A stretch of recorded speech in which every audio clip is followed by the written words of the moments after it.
头仔听到的是气象局上新的说明，继续关心中度风台度数最晚近，头一个受到影响的所在，就是咱东部外海的兰屿和绿岛。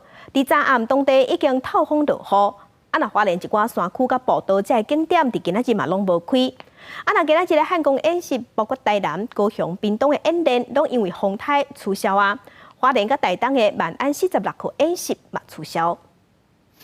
中度风台度数热愈来愈近，兰屿绿岛一边了后，风大雨也大，因形度数热可能带来地灾性大水祸。昨暗时，富里60石山、轮天步道加桥里镇的高寮便道，拢有警线封起，呼吁民众唔通过去啊。这样的雨势入夜之后是越来越明显的。目前呢，在台湾的东南部沿海这一带，有一条非常强的对流正在逐渐接近当中。这条对流刚才通过兰屿的时候，有造成短延时强降雨，时雨量有达到接近40毫米。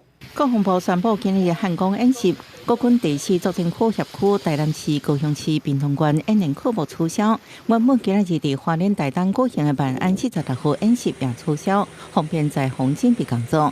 当地种西瓜的农民将原本2个月将采收的西瓜提前到25天采收，避免风台带来更较侪灾损。预防万一啊，所以说先采收，不过台风后的话，价钱可能就不好了。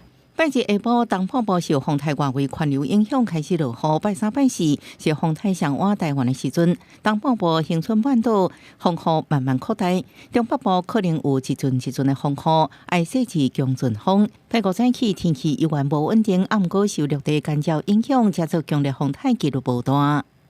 整个来看的话，它的结构应该会受到陆地的干扰，预期大概就是维持现在的这个等级，或者是说接下来强度可能就要慢慢有一点要开始减弱这个趋势。不过昨暗时也无开始落雨时阵，花莲县乡的稻香村甲永兴村刷传出大停电，过村头乌麻麻，居民抓狗走出门口吹风。来电检查了，发现是影响变电所的开线断落去跳电，影响3000多户，半暝电已经陆续开复。记者综合报道。